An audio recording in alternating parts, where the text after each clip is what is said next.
let's begin. We're on page Nun Ches 58a, and we were going over the Gemara. Interesting Gemaras over here about different stories, and we had the story of Rav Sheshes, who was blind. We had this statement about if a person sees Chachmei Yisrael, you say a certain bracha.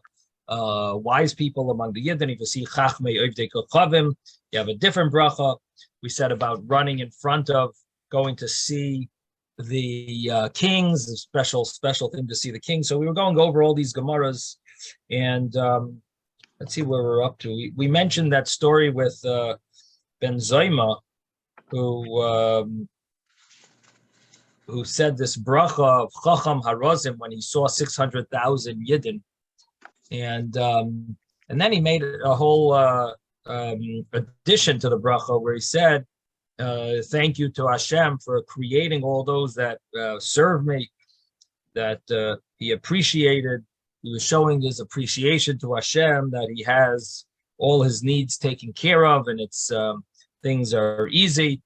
And then the Gemara mentioned about a guest. The guest should never say, a good guest always respects their host and how much bother they might have gone through to get them everything that they have. But a bad guest is someone who assumes, the host did nothing for me. They anyway had to make the food for their family, and they anyway had to clean up and so on. And so it's like a connection between the previous Gemara and this is, number one, it's Ben Zoyma who says this, so it's the same rabbi, but it also follows the same way of thinking of better to be over appreciative than to be underappreciative, and better assume that everything was done for you than think that they did nothing. You should always have full appreciation. And I guess the reason is, or one of the reasons, I guess, is that what often happens is we don't acknowledge sometimes things that were done. People went out of their way to do certain things for us, and sometimes it leads to a argument because people are not appreciated enough. So it's better to over appreciate than to under appreciate. Can all of you hear me clearly? Because I have they're mowing the lawn outside over here. Can you hear the mowing? You don't hear the mowing? Can hear you well. There's people mowing here too, but don't worry about it. Oh, now you got it in stereo. That's great. Okay. We don't hear any mowing. Oh, okay, good. Okay, that's great. Okay, so the Gemara continued and mentioned that Va'ish b'mei Shaul zaken baba anoshim. It says that David, it talks about David and his father Yishai, and so it mentions that Yishai was so important that he would go out to war. He would have 600,000 people under him. It was like a very important commander, and he would come back from war with Oichlusa, which is this 600,000 number. And when he would darshan and teach Torah, he would teach to 600,000. So then the Gemara mentions that Ein Ochlusa beBavel. Now, what does that really mean? There is no Ochlusa beBavel. Ochlusa again means the 600,000. But what does that really refer to? So is that telling us just more of a fact? Is it telling us a halacha? So it says, Ula said, we have an accepted understanding that Ein Ochlusa beBavel. Let me just mute everyone here. Yeah. All right. So Ein Ochlusa beBavel, there is no Ochlusa, no 600,000 in Bavel.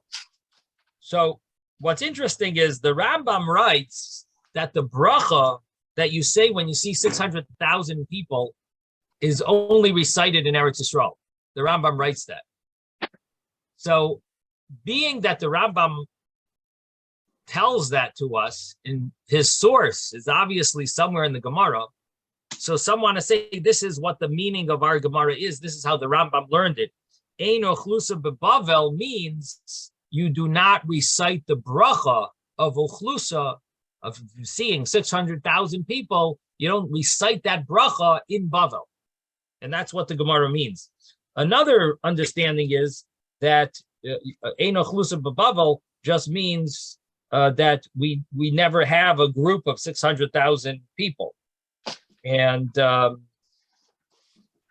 that's just more like a fact. Ein ochlusa bebavel.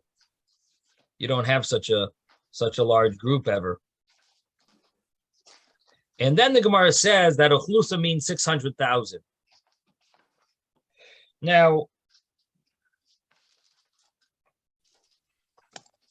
the Gemara then continues and says a brisa, a person sees a chacham, a Jewish chacham, he says, Baruch shachalak michachmasei lireyav. That he says this special bracha that for thanking Hashem that he gave a portion of his chachma to those that fear him. For a non-Jewish wise person, meaning the person who's a scholar, a professor, a great scholar of the secular knowledge. So it doesn't mean he's a scholar of another religion. It's a chacham ovdei kochavim. He is a non-Jewish scholar, but not about his religion. We're not going to say a bracha for someone who's a scholar of religion, but a scholar of area of secular knowledge that is very valuable information and very useful for Torah knowledge as well. So such a chacham, a person would say, Baruch shenasan mechachmasai libri yosef. There's a lot of noise. 1 second. Let's just keep going. Okay. Now, person sees a melech. So a Jewish king, you say chalak mikvayde liyareyav. A Goyish king, you say Baruch shenasan mikvayde libri yosef. And we already learned this. I'm just going over it. But these are the different brachas, thanking Hashem for giving from his honor, from giving from his honor to those that fear him, giving from his honor to the creations. And then the Gemara mentions that a person should go and see a king, even a Goyish king. Why should you go and see a Goyish king? And the answer was because you should be able to differentiate between the honor that they have, which is huge, but the real honor that we're going to see when Mashiach comes, that's a real honor. The Melech HaMashiach honor, that's going to be the real covet. That's going to be a great covet. Now, Rav Sheshes, it says, was blind, and when he went to he went to see a king. What does that mean? He wasn't going to see him, but he went to participate in the welcoming and the being able to be part of the group that's there when the king comes. So he went, and this Tzeduki was sort of like bothering him by asking him all these questions. What are you coming for? You're a broken vessel. You're a complete vessel. Comes to get water. Comes to the river to fill up its pitcher, complete pitcher. But a broken vessel, what does it come for? In other words, you don't see anything. Why are you coming to? Why are you coming to the king? So he says, let me tell you, come and Tachazi, he says, come and see, I know more than you. You'll soon find out, which is very interesting that Rav Sheshes, he had this prophecy that he's going to this foresight, that he knows that he's going to be able to to make a fool out of this Tzeduki. He's going to show him that he knows more than the Tzeduki. So he says, the Tzeduki says that there was a big group of the king's officers came. And he says, "Oh, must be that the Tzeduki says, oh, the king must be here." So Rav Sheshes told him, no, it's not true. Then another group came. And Rav Sheshes again told him, no, it's not true. The king is not here. So the guy, the Tzeduki, believed the king was there. And he told him off. He says, it's not true. No. And then it was all quiet. And then he said, Rav Sheshes says, now the king is here. So the Tzeduki was shocked. He says, how do you know? He says, because Malchusa Diara is Ke'ein Malchusa Derakia. Malchus down here on earth is similar to the Malchus of heaven. The kingship down here on earth is similar to the kingship of heaven. And therefore it says, Loi Berash Hashem. Hashem is a coil. How do you, where do you hear that Hashem is there? It's coil demama daka. The soft, small voice, the soft voice. That's where Hashem, that's where the Shekhinah is. And this is proof that when it's that if the worldly kingdom is similar to the heavenly kingdom, that the king is there is when it's quiet. And it's quiet, all of a sudden the whole place is hushed, and the king must have arrived. And so that's what Rav Sheshes explained. Then he said, then when the king actually came, Rav Sheshes said the bracha, "Come avarachli." So the Tzeduki said, you don't see him. You're saying a bracha and you don't see him. So he didn't answer. Rav Sheshes did not answer. So Gemara asks, what happened to that Tzeduki? So it says a terrible thing happened to him, that he either his friends poked out his eyes, or that Rav Sheshes gazed at him and he became a pile of atzamis, a pile of bones. Surprising, a little surprising, the story. What was the Tzeduki so? Was it so terrible? Was he really?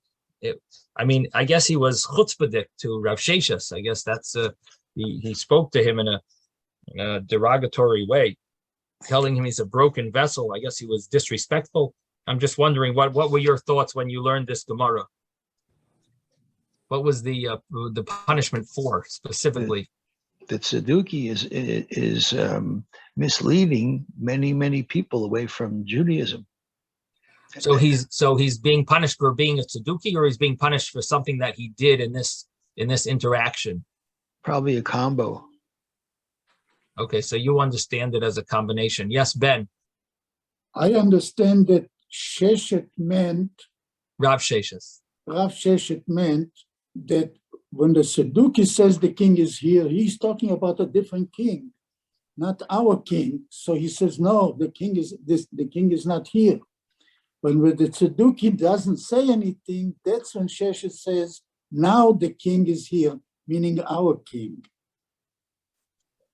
In other because words, he's quiet. Rav Sheshes only recognizes one king, and that king, when the Tzeduki says it, he's not there. He's there only when Rabbi Sheshet says he's there. So that really would be connected to like another Gemara where it says that Hashem is ein ani v'hu yecholim lodur. That Hashem says, I can't be together with a Baal Gaiva. Someone who's a Baal Gaiva, I'm not there. Otherwise, Hashem is everywhere, it says. Right. We know that so what I'm saying is, Sheshet is trying to tell him the king that you are thinking of is not here. Anyway, I think the simple pshat is the way we explained it. What you're saying, that I don't know, it's not so smooth in the Gemara, but it sounds cute. But anyway, I think it's very smooth. I don't know, because Sheshet doesn't recognize the belief of the other guy. Yeah, but he came to see him. Why did he even come? The Gemara just said that there's a mitzvah. It's a special thing to go see a king. I don't know how big of a mitzvah, but there is some inyan to go and try to see a king. He can go and see him. Went. Yeah, you can go and see him to see he's the obviously difference. He has to go and see him to see the difference. And Okay. he's telling him that there is a difference. Okay, but he's still a king. Yeah, Still he's a calling king. him a king. Yeah. So the king is there. It seems like maybe a cute shot if you have to tweak it a little. Okay. Maybe. But okay. So we have this story of Rav Sheshas. Now comes the next Gemara, a very interesting story. And we're on Daf Nun Ches Amud Aleph, 58a. And we're up to the words Rav Shila. Rav Shila, it's about 23 lines, I guess, from the bottom. Let's see, 5, 10. Yeah, somewhere around 23 lines. Rav Shila Nagde Lahu Gavra. Rav Shila whipped a certain person, the Baal Mitzvahs, that because he had relations literally with a mitzvah, an Egyptian woman, which means that this person did something that was inappropriate. And even though the Torah maybe doesn't say such a punishment, but the rabbis do have the right to make a decree and make a rule and set an example and make a statement so that this doesn't happen. So this person did a inappropriate act. He had relations with a Goyish woman, and so Rav Shila gave him some type of a beating. Azal, so he went. Achal be kurtzi be malka. He went and he went to tell the king about what happened. He went to the house of the king to tell him to tell him that this Rav Shila's punishing people without going through the court system. He's a vigilante, he's acting on his own without going through the courts. Amar, he said, there's a Jew who's making judgments without going through the king, without getting permission from the king. Shadar ale pristika. So the king sent a emissary. Ki asa, when he which means to bring him to bring Rav Shila to get judged. So ki asa, when Rav Shila came, Amrile, they said to him, my taima negadate lahai. Why did you whip this individual? Amar lahu. So he told them, Diva al chamarta, because he had relations with a donkey. That was what Rav Shila said. So he didn't say he had relations with a guy. He said he had relations with a donkey. Amrile. So they said to him, Islach Sadi, do you have witnesses that he had relations with a donkey, with an animal? Amar lahu. So Rav Shila said, yes, I have witnesses. Also Eliyahu, Elijah came. Idami leiki inish, he looked like a human. Va'asid, and he gave testimony that this guy had relations with a donkey. Amrile, so the judges told Rav Shila, Ihachi, if that's so, he had relations with an animal. Bar katalahu, this guy should have been killed. You whipped him. This guy, you should have, if you're gonna do proper punishment on the guy, deserves to be killed. So Amar lahu, so Rav Shila said, Anan miyoyma de galinan me'aroyin, from the time that we were exiled from our land, Leislan Reshusa Lamikto. We don't have the right to kill. And we don't have that ability. We can't, we don't do capital punishment. And Atun, you people, what you want to do, you could do to him. Now, there is a question about these 4 words if they're in the Gemara, because there is a girsa that doesn't have them. And the reason why it doesn't have them is because it seems surprising that Rav Shila would tell the government that they could do whatever they want to this person. The person did something wrong, but it's not the death penalty. And therefore, he had relations with a guy. And that doesn't get the death penalty. And so why would he allow the government to, why would he like give the guy in, tell them that they could do whatever they want? So therefore there's a girsa that doesn't have this. It's questionable if this is really in the Gemara. My diva isa navidu be. But then the Gemara said, Adama aini be bedina, while they were still investigating, deciding, researching the judgment, Pasach Rav Shila opened, meaning he said a certain statement. Pasach Rav Shila v'Amar, and he said, L'cha Hashem hagadula ve'hagavura. He said this famous pasuk that we say in our davening. To you, Hashem, is the greatness, is strength, teferes, netzach, hoy, glory, beauty, and glory, and so on. Hashem hamamlacha, to you, Hashem, is the kingship. Nase, you are the highest, exalted. Amri lay. So the judges said, "What are you saying, Michael Amrit? What are you saying?" The Rav Shila started saying this pasuk. So they asked him, "What are you saying?" So Amar Lahu, so Shila said, Hachi Kamina, this is what I'm saying. Brich Rachmana, blessed is Hashem, the Yahiv Malchusa, Biara, that he gives a kingdom on earth, Ke'ein Malchusa Derakia, similar to the heavenly kingdom. In other words, Rav Shila was like praising them, but he was praising Hashem and saying, blessed are you, Hashem, that you give a kingdom on earth like the kingdom of heaven. That you give us the judges that love to judge properly. You know, he was giving them a compliment by thanking Hashem. Thank you, Hashem, for giving us these judges that they judge with mercy. So so that's what he said, that the kingdom on earth is similar to the kingdom in heaven, similar to what the Gemara said earlier.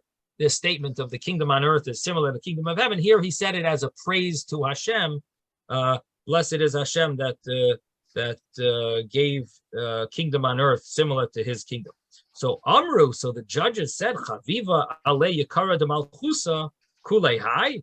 It is so special, the honor of the kingdom to this man. In other words, he cherishes our rulership so much. Yavale Kulfa. They gave him a special stick that he is allowed to punish whoever he wants, because number one is, you know, what he did to this guy, who he told them he had relations with a donkey. They were not so upset that he whipped the guy, because in their court, the guy should have gotten the death penalty. Then he praised them, the court. He told them they're similar to the heavenly kingdom. And so they said, you know what? You should be like a judge. We're going to give you the special stick that you will be able to punish whoever needs to be punished. You seem to be a good judge. Amru le dundina. They told him, you can judge judgments now.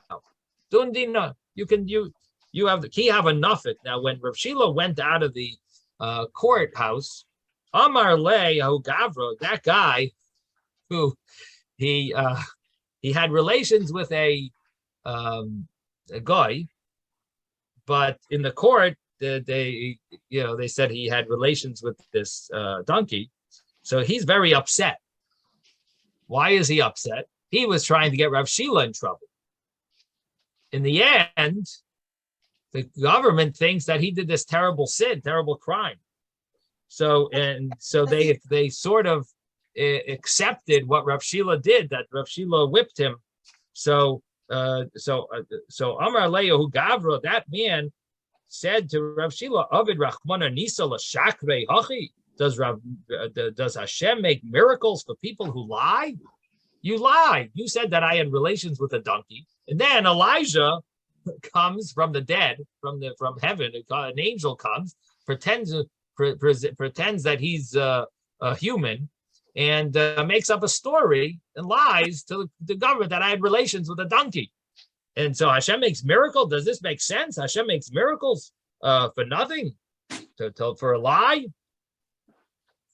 And so Amar Lei, so Rav Shila said, Rasha, you wicked man, Lav Chamari Yikru, aren't the Goyim called donkeys?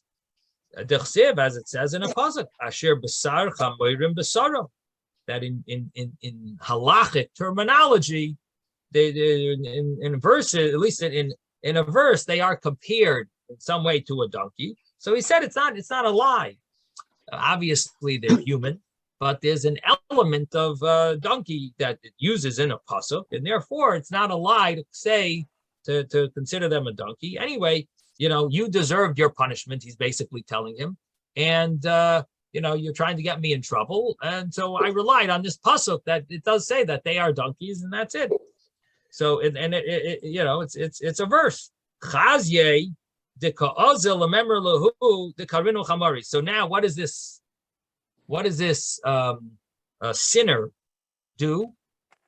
He says, you know what? Let me go back and tell the government that he calls all the Goyim donkeys. So Amar, so Rav Shila said, Hi Raidafu. Now this guy's going to cause me to get killed. Because now he's going to tell them I called them donkeys. And really, the whole story is not true. And really, I should never have whipped him. And really, I'm going to get in trouble for calling everyone a donkey. And so, Torah Amra im ba laharga chashkim laharga. And the Torah says, someone comes to kill you, you have to kill him first. Machye bekulfa v'kotlet. So Rav Shila, he hit him with this stick that he just got permission from the government to use, v'kotle, and he killed him. And this is really the story of a moiser.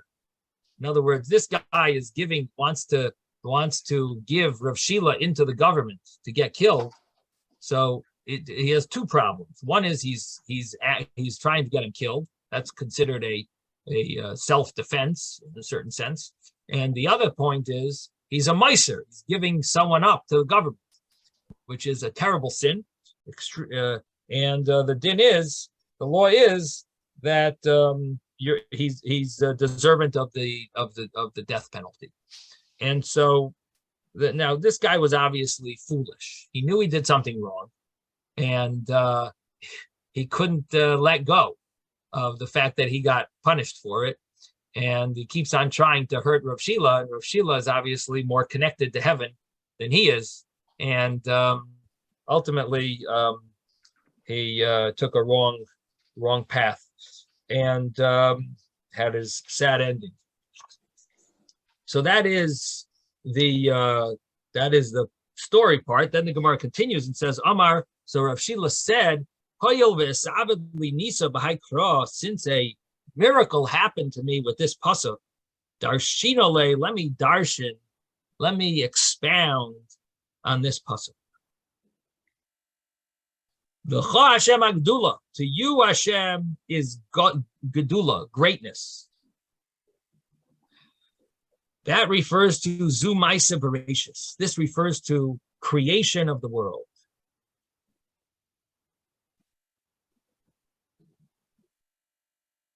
Now, v'cheinu omer, and so it says, oisa gedolos adein cheker, that the creation of the world is referred to as oisa gedolos, that Hashem does greatness to no end, adein cheker. And or you can't to no understanding. There's no grasping of it. So that's gedula. Gedula is referring to creation of the world. The next word in the pasuk is v'hagavura, the strength. What does that refer to? Zu yetzias Mitzrayim. That's the exodus from Egypt that Hashem showed his gevura, his strength. Shenemar says vayar Yisrael es yod hagdoila, that Hashem showed his yad hagdoila, his great hand that he did in Egypt, and here the yad refers to gevura. The fact that it says yad is gevura, or the fact that it says yad next to gedula. In other words, gedula itself refers to creation, but yad as yad hagadola, here the yad emphasizes that it's gevura. Again, I'm trying to answer the obvious question that we just said gevura.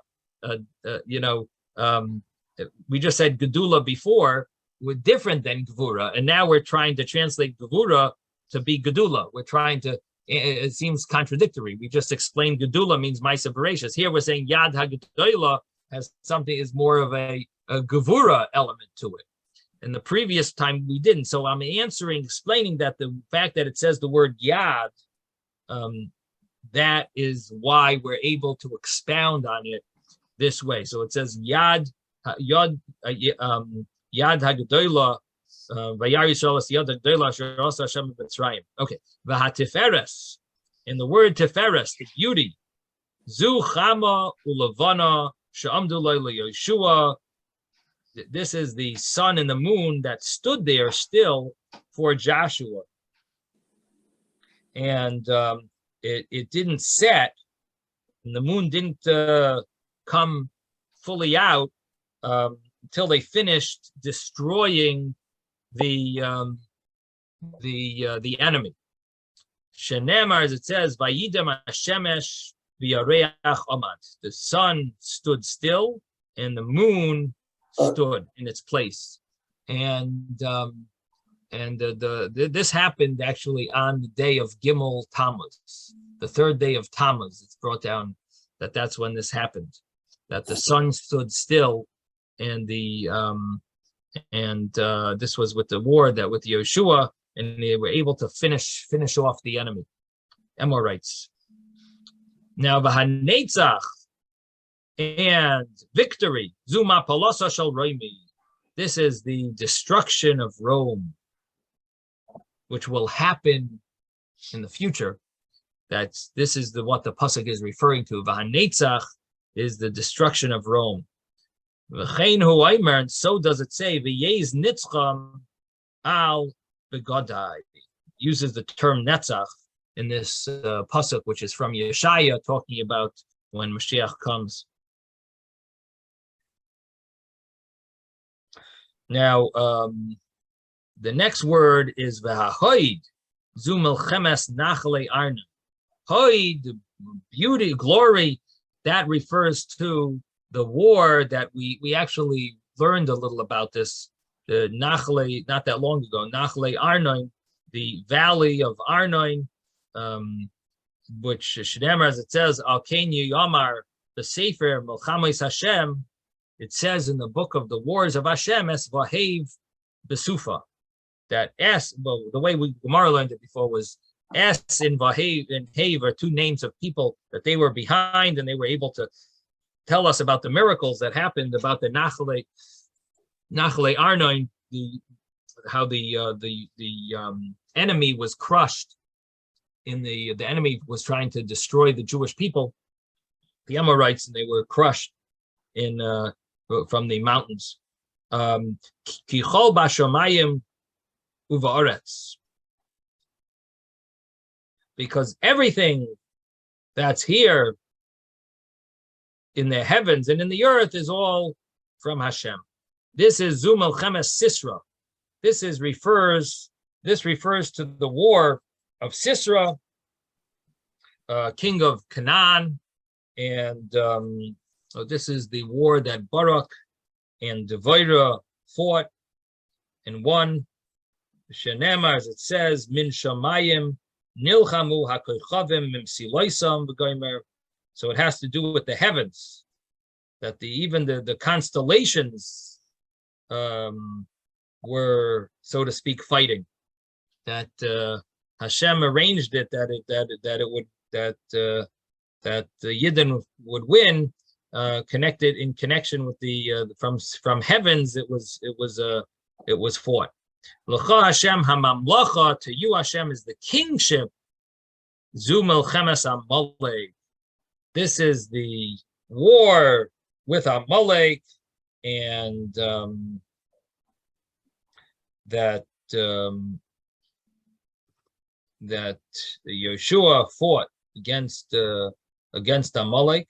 And it says Kiyad al Kes Ka, that there's a war with Amalek, and that the war, through this war, Hashem's cheer will be complete.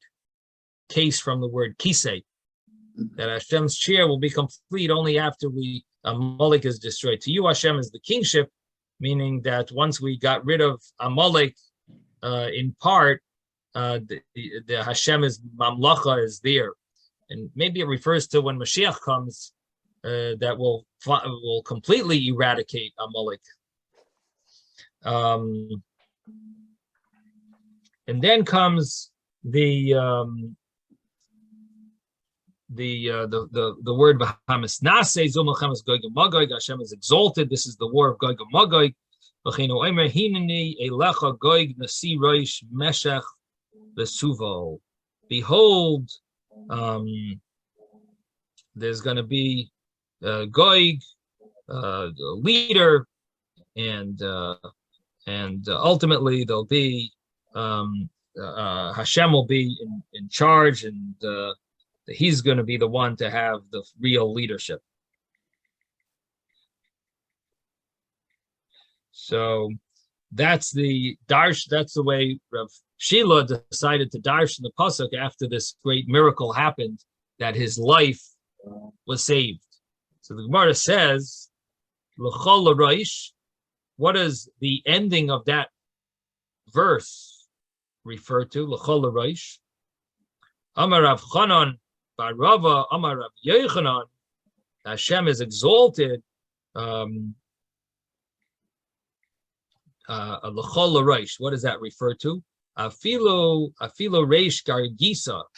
Even the person who is in charge of digging wells or digging some type of reservoirs, even the reish gargisa, min shemaya manule. Hashem is the one who hires him, gives him that position to be where he is. So anyone that comes to greatness, so we're translating l'chol l'roish, meaning anyone that has any greatness, any higher position, like this guy, even though, how great is he? He's in charge of some other people who dig some wells. But anyone that Hashem is the one who's putting him there. It's l'chol l'roish, to anyone that has a leadership position, any type of leadership, that's all from Hashem. Hashem is the one who is giving him that honor, that position. Min Shemaya Manule, from heaven that he was appointed. Masnisa Tana Mishmei Rabbi Akiva, in a Brisa, it was learned in the name of Rabbi Akiva, L'cha Hashem Hagadula Zukrias Yamsuf. Here is a little different way of interpreting this verse. To you, Hashem is greatness. That's Kriyas Yamsuf. Gvura zu makas b'chayris. Gvura is makas b'chayris. So Kriyas Yamsuf means the splitting of the sea. That's Gedula. That's the greatness. The strength is the smiting of the firstborn. V'tiferes, the beauty is Zuman Torah. V'netzach, the victory zu Yerushalayim. V'ahoy zu Beis Hamikdash, and the hoy, the glory, that is the Beis Hamikdash. And so that is the end of this page. We are on page now Nun Ches 58b. 58b. I did want to mention one little vart actually on the story of Rav Sheshas, that Rav Sheshas was blind, and the Tzeduki was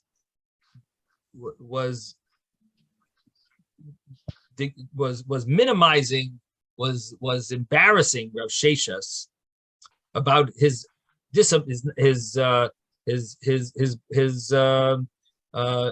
inability to see, about his blindness. And in the end, what happened to this person was, this Tzeduki, was that either they popped out his eyes, or he didn't, or he died, or he became a pile of bones. Basically, he died early. But the idea is that Rav Sheshas was really teaching him a lesson about what is real vision. What do you really see? In other words, your view on life is all about your physical vision, and that that's not the real thing. You're looking at everything in a way of as if vision is everything, and you don't really, and it's not true, because not everything that you see, not everything that do you need to see. In other words, some things will come to you through understanding. You know that the king is there based on the fact that that's the way it is with Malchus. In other words, you have to have an understanding, not just what you see. I think it's connected to the fact that this man is a tzeduki. He only wants everything written down. He wants to see it written. And he doesn't accept the oral Torah. And so Rav Sheshas was telling him, you got it all wrong. I don't see the king, but we have all the teachings. We have all the whole story. So it doesn't say it in the written Torah, but the rabbis expounded on it. We have the traditions that are expounded upon, and that's much more important than vision, because what you see, you're only seeing half the story. It's all about it's all about the traditions and the teachings that allow you to really get the full picture. And so he was really like teaching it, telling him off about his worshiping his vision, which is not, which is only a means to be able to understand things in addition to other ways of understanding. In other words, you can't rely everything on just what you see. And this Tzeduki, he was relying completely on everything that he saw, and that's why Rav Sheshas was telling him, I know more than you. I'm going to show you, because you're putting all of your worship into things you see. And I think it's connected to the fact that he's a tzeduki, and he only relies on what's visible in the Torah. Anyway, just a little thought over there. Okay, now you're getting close to what I talked about.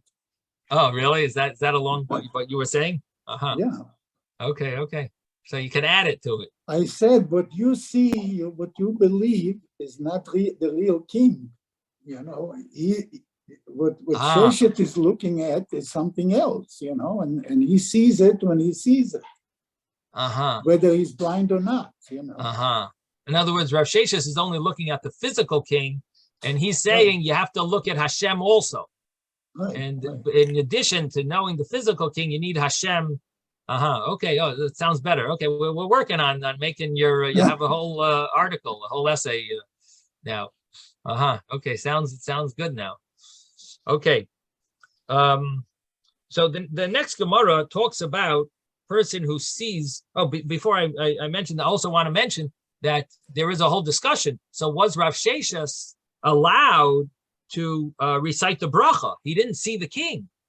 Don't you need to see things in order to say the bracha? We had a little discussion about this, about a blind person saying the bracha Barim Yori Ha'esh, the blind person saying Mavashena Miyena Yusnuma, right? All these different or Bakeh maybe. Does he say the bracha b'kiach ivrim? Right. So we had so here the Gemara seems to say clearly that you can say the bracha for a king, even if someone's blind. They could say the bracha when they see a king, and this seems to be a source that the Magen Avraham brings this as a source that it's allowed, that it's acceptable. Even a blind person can say the bracha for a king, and it has to do with the fact that because you feel in the air, you feel the honor that the king is receiving. When everyone's quiet, you somehow have that recognition. Even if someone's blind, they still feel the honor being given to the king. They feel the king is there, and they could say this special bracha that Hashem gives from his honor to his creations. And there is discussion about it. Some want to say, well, what do you mean? The verse, the Gemara said, "Kamavarech le." Was he blessing the king or was he blessing Hashem? So there is a rebuttal, so to speak, to this opinion that says that the Gemara implies that he was Mavarech le, he was blessing the king. He wasn't blessing Hashem. That Hashem, blessed is Hashem who gave from his honor. Maybe he was just saying a special blessing to the king. Welcome, king. Or so the other commentaries argue and say, no, it definitely is implying we're talking about the king, and that's why that's why the Tzeduki asked him, how do you say a bracha if you don't see him? If it's a bracha, then it's a problem. Maybe it could be a problem. It's a bracha. So in other words, the fact that the Tzeduki said, how could you say a bracha, must be that he actually said a bracha, not just some type of a greeting. But the wording of the Gemara is a little surprising because it says Kam Mavarches le instead of Kam Mavarches. Kam Mavarch le. He was Mavarch le. He was blessing him, and he, it sounds like he's blessing the king, not blessing Hashem. So one of the commentaries says, no, it must be that he blessed Hashem and he added a bracha maybe for the person for the king as well. And guess what the words of the blessing, David, you'll like this. David, are you there? Guess not. Okay. Well, the Yavitz says this part. He says it has to be that he said a bracha, the regular bracha, and the Tzeduki was shocked that he said this bracha. And it could be that he also said another word of blessing to the king, and that's why it says Kam Mavarech le. What is the words? Yechi HaMelech. That's what the Yavitz says. Sounds like a Lubavitch, term, but it's in the Yavitz. The Yavitz says he probably Kam Mavarech le. He said Yechi HaMelech. I guess that was the common term you use when you see. I mean, it's in a Haftarah. Yechi Adoni HaMelech David le'olam. Right? It's in the Haftarah, one of the Haftarahs. But he says Yechi HaMelech. That's what he probably said. He blessed him. He blessed the king. Long live the king. That's the term. I'm saying that's the lingo. Okay.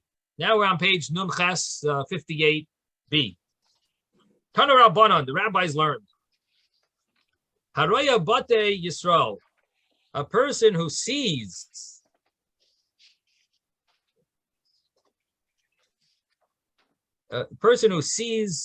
houses of the Yidden b'Yishuvan in their dwelling, when they're well established, b'Yishuvan, established locations. Omer, he says, Baruch Matziv Gevul Almana.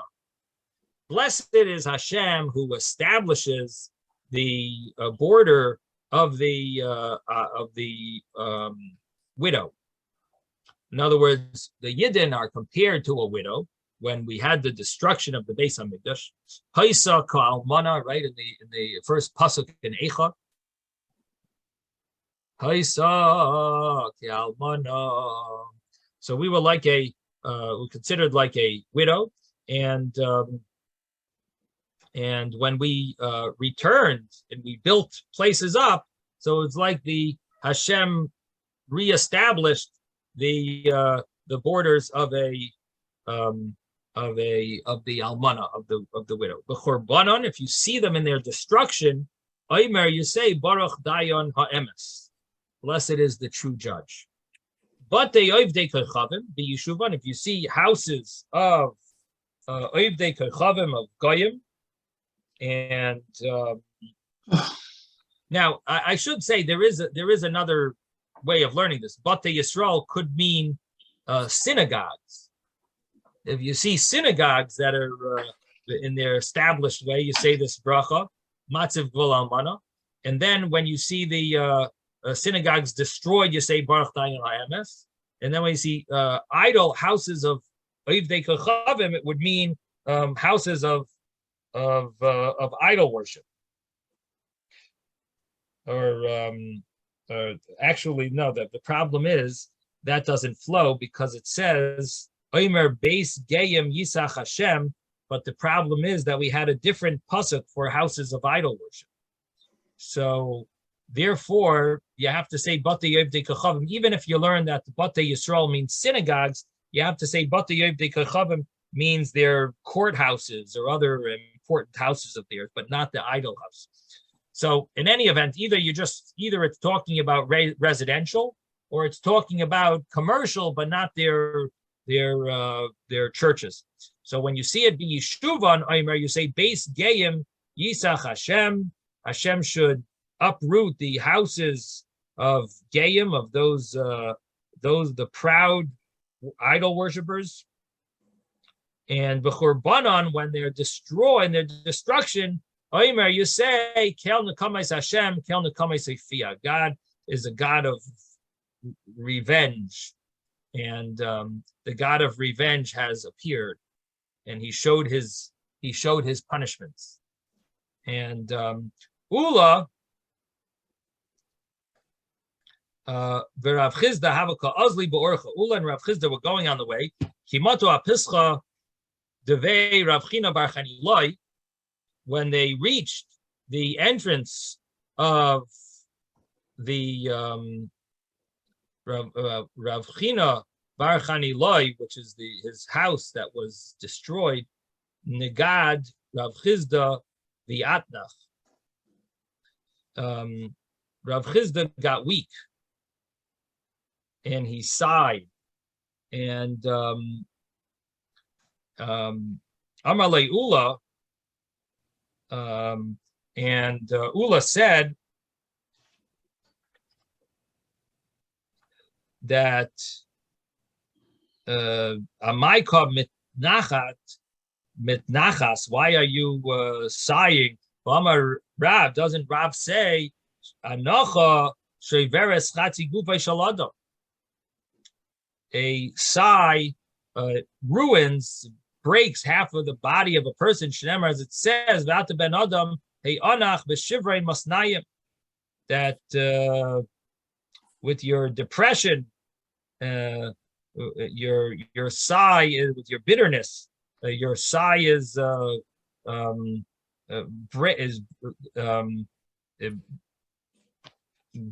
masnayim. It'll break your loins. Rabbi Yochanan says, "Af kol gufay shalad." The whole body is broken. Shenemar, as it says, "Vayiki yomer lecha alma atanenach." It's also a pasuk over there that what are you sighing about? Marta el shmua kol kiva v'names kol leiv. That for something bad that happened, and it says that. The end of that pasuk implies the whole body. It doesn't bring the whole pasuk, but so Amar Lei, so Rav Chizda answered to Ula, Heichi layetnach, how could I not say, Besa dehavu ba shitin afyasa biyamama. This house of China Bar Chaniloi, this house of Rav China, that it had 60 afyasa, 60 chefs, bakers by day. V'shitin afyasa b'leil, 60 bakers by night. V'afyan l'chol man detzarech, and a baker for anything that you They would bake, they would va'afyon, and they would bake l'chomai d'tzman d'tzarech, whatever anyone needed. In other words, any poor person could come. They would give them. Like shakol yada min kisa, he would never, Rav China bar Chanilai would never take his hand out of his pocket to savar, because he thought Dilma Asi, maybe someone will come for charity. Ani bar Tovim, a poor person who is from a wealthy background, and if he's very embarrassed to take tzedakah because he's a ani bar Tovim, he's from the child of good, which means he's from a wealthy background. The admatu le'lekisa kamichsef, and until I stick my hand in my pocket, he's going to be embarrassed, and therefore I would like to have the money already. So he would always have his hand on his money and be ready to hand it over to a poor person that they shouldn't have to ask. That's really a real important trick in life, is to be able to be ready and for things. Like, for example, there's sometimes, someone in the community likes to come to you for a Shabbos meal, and they sometimes ask, would it be okay if we come this week?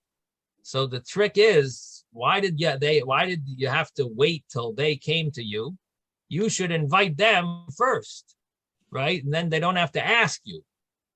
You have to be like on top of things. You're going to give a raise to your worker, so give it to them before they ask you for a raise, right? Well, why do you have to make them? You're anyway going to give it to them. So make yourself, you'll be a lot better off if you give them the raise before they ask than after they ask. So, but how much more so for someone who's poor, and someone who's poor that came from wealth, so they have a more of an embarrassment. So for them, you have to even be more sensitive. And so this Rav China bar Chanilai, he always had his hand in his pocket, ready to give any poor person money that they shouldn't have to even ask. He would quickly, give it to them. But of course, you have to be careful that maybe the person's not coming to ask for money. Someone told me that they were walking around the shul holding their coffee, and so they were walking around with their coffee, and someone put in a coin. He thought the guy was collecting money. Some people hold their cup. So you have to make sure that assume that that's what the person is asking for money, because make sure the cup doesn't have coffee in it. So the Gemara continues, Vesu, and even more, Havu psichen le arba bavi. He had 4 entrances, la arba ruchsa di alma, for the 4 sides of the 4 winds of the world, the 4 directions of the world, so that people shouldn't have to find where the entrance is. Anyone who entered when they were hungry, they would leave when he's satisfied. They would